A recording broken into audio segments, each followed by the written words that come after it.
ത്രിയേക ദൈവത്തിന് സ്തുതി. ക്രിസ്തു യേശുവിൽ എൻ്റെ പ്രിയ സഹോദരങ്ങളെ, വിശുദ്ധ ലൂക്കോസ് എഴുതിയ സുവിശേഷം 14 അധ്യായം 27 തിരുവചനം. സ്വന്തം കുരിശു വഹിക്കാതെ എൻ്റെ പിന്നാലെ വരുന്നവന് എൻ്റെ ശിഷ്യനായിരിക്കുവാൻ കഴിയുകയില്ല. യേശു നമ്മളോട് ഓരോരുത്തരോടും പറയുന്ന കാര്യമാണത്. ഈ സ്വന്തം കുരിശ് എന്താ? എൻ്റെയും നിങ്ങളുടെയും ജീവിതമാണ്. വ്യക്തിപരമായി നമ്മുടെ ഓരോരുത്തരുടെയും ജീവിതം, ഈ നമ്മുടെ ജീവിതത്തിലുണ്ടാകുന്ന ഓരോ അനുഭവങ്ങളെയും നമുക്ക് സ്വന്തമായിട്ട് ഏറ്റെടുത്ത് നല്ല രീതിയിൽ ധൈര്യത്തോടെ മുന്നോട്ട് പോകാൻ പറ്റുക എന്നുള്ളതാണ്.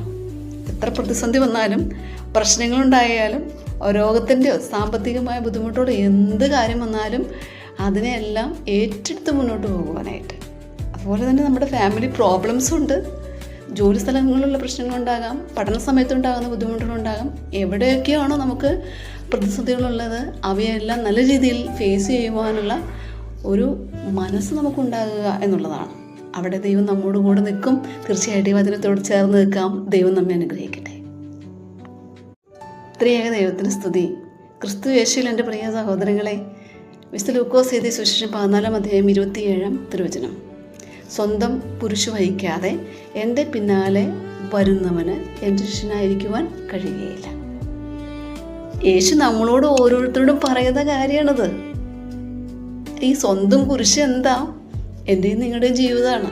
വ്യക്തിപരമായി നമ്മുടെ ഓരോരുത്തരുടെയും ജീവിതം, ഈ നമ്മുടെ ജീവിതത്തിലുണ്ടാകുന്ന ഓരോ അനുഭവങ്ങളെയും നമുക്ക് സ്വന്തമായിട്ട് ഏറ്റെടുത്ത് നല്ല രീതിയിൽ ധൈര്യത്തോടെ മുന്നോട്ട് പോകാൻ പറ്റുക എന്നുള്ളതാണ്.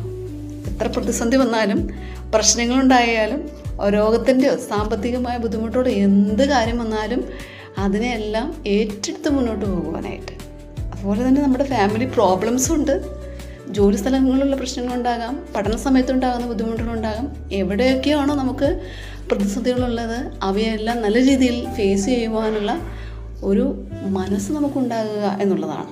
അവിടെ ദൈവം നമ്മോട് കൂടെ നിൽക്കും. തീർച്ചയായിട്ടും വചനത്തോട് ചേർന്ന് നിൽക്കാം. ദൈവം നമ്മെ അനുഗ്രഹിക്കട്ടെ.